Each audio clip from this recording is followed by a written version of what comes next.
Welcome to Signal Post Daily, your human-curated, AI-delivered tech and AI news briefing for Tuesday, October 28th, 2025. All right, John, what's on our radar today? Jess, we've got a big one. CNBC is reporting that Qualcomm just threw down the gauntlet against NVIDIA. They announced the AI 200 and AI 250 chips specifically designed for data centers, and investors are absolutely loving it. This is a massive shift for the chip maker. Wait, Qualcomm? Like the smartphone chip company? Exactly. They're leveraging their Hexagon neural processing units from mobile into full-on data center AI accelerators. The stock jumped over 15%. So are they actually competitive with NVIDIA's GPUs? Different approach. For inference, not training.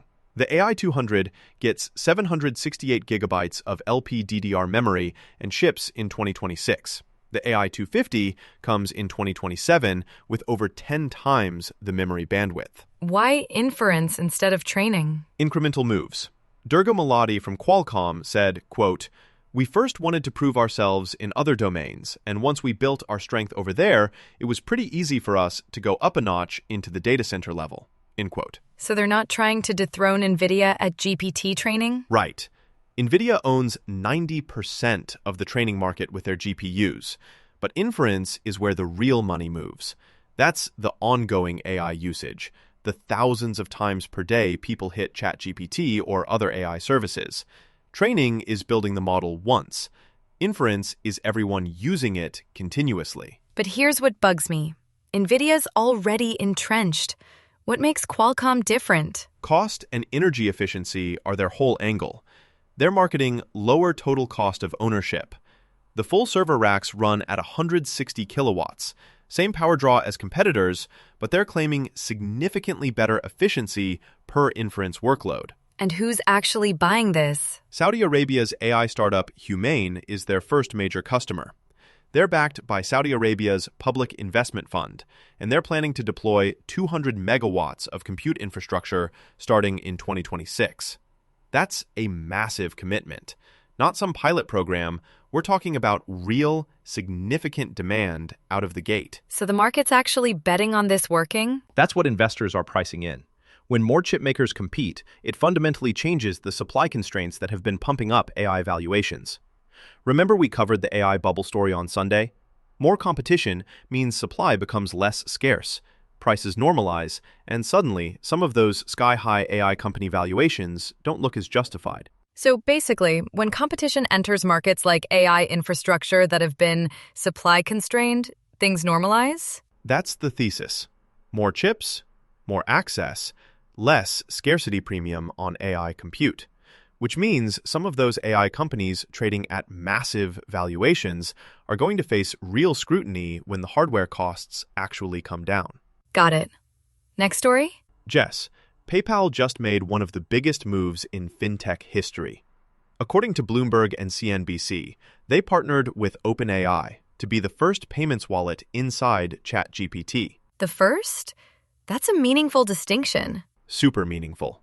PYPL stock surged 14 to 15% in pre-market trading.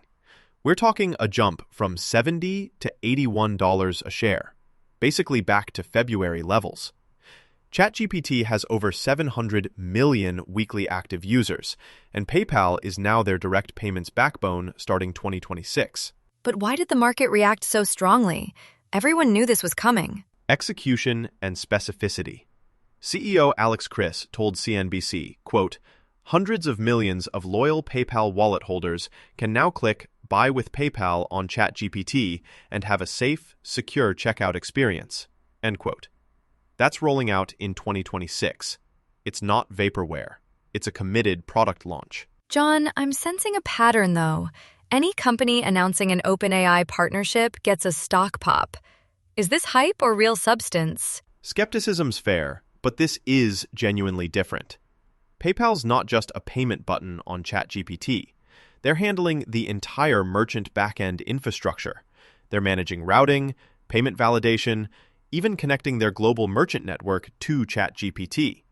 Individual merchants don't have to integrate with OpenAI separately. PayPal's the middleware sitting in the middle. So they're risking major scaling problems if this explodes? Potentially. But here's what matters. PayPal released Q3 earnings alongside this announcement.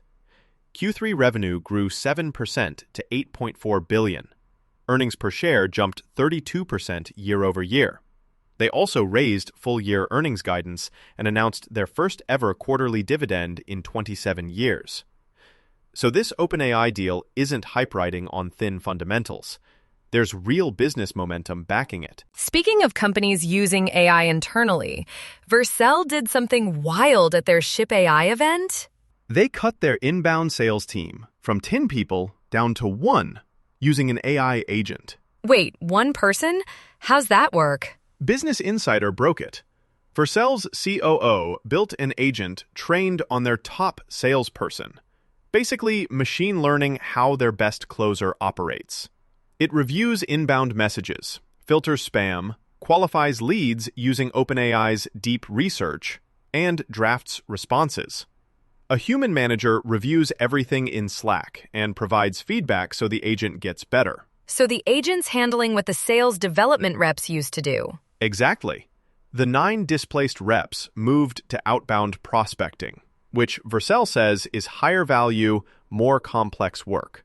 But here's the thing that keeps me up at night. Entry-level sales jobs are just vanishing overnight. How do newcomers break into the profession? How do you learn sales if the first rung of the ladder is gone? Right. And Vercel's deploying 6 agents now, targeting hundreds in 6 to 12 months, all modeled after top performers. They're basically systematizing excellence at scale. Exactly. And that's where it gets scary. If every company does this, automates their best practices via AI agents, there's no pathway for new salespeople to learn the trade anymore. The ethics are rough here, but they claim humans handle the creative work now? That's the pitch. The reality's more complicated. Yes, the remaining salespeople do move to more complex deal work. But what about the person trying to break into sales next year? What about college grads?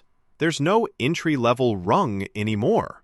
These shifts happen fast, and displaced workers don't always land softly. While we're talking about Vercel, they're one of the companies that help vibe coders to actually deploy their code and make it usable, right? Right. Vercel is a cloud deployment platform for developers.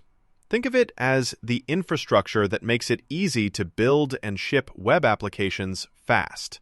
The key thing is they let developers push code and have it live on the internet in seconds, with automatic scaling and edge computing built in.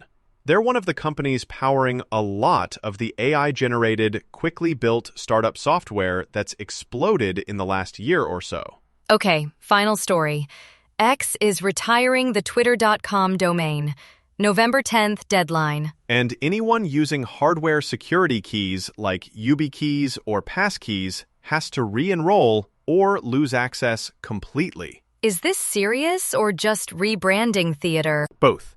According to TechCrunch, security engineer Christopher Stanley from X and SpaceX explained that hardware keys are cryptographically tied to Twitter.com. Moving to X.com means completely rebuilding that trust relationship between the security key and the domain. So it's not a security breach? No, X was very explicit about this. This is purely technical. Security keys by design ignore login requests from domains they weren't originally registered with. That's actually a security feature, not a bug. It prevents phishing attacks where hackers try to impersonate a domain. Security keys ignore unregistered domains by design, right? Anti-phishing feature? Exactly. So users need new credentials for X.com. If you use Google Authenticator, Microsoft Authenticator, or Authy, you're fine. Only YubiKey and passkey users are affected. How many people actually know about this deadline? Barely any. X's safety account tweeted it quietly. But November 10 is a hard stop. After that, those accounts lock until they re-enroll. Does this mean Twitter.com disappears entirely? Unclear.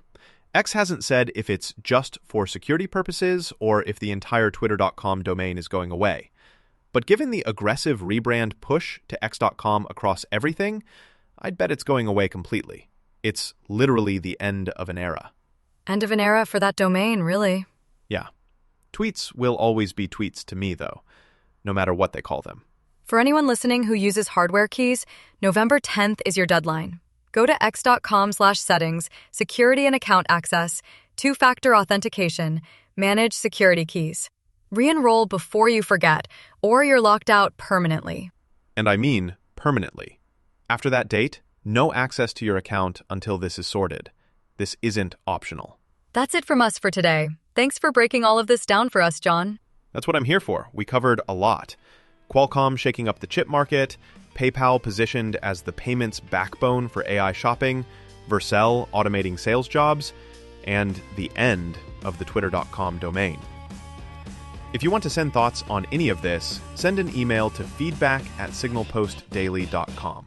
And find us on the socials at Red Mesa Studios. We'd love to hear from listeners on all of this. We're a full week in now. If you're enjoying the show so far, please leave us a rating or review on your favorite podcast platform.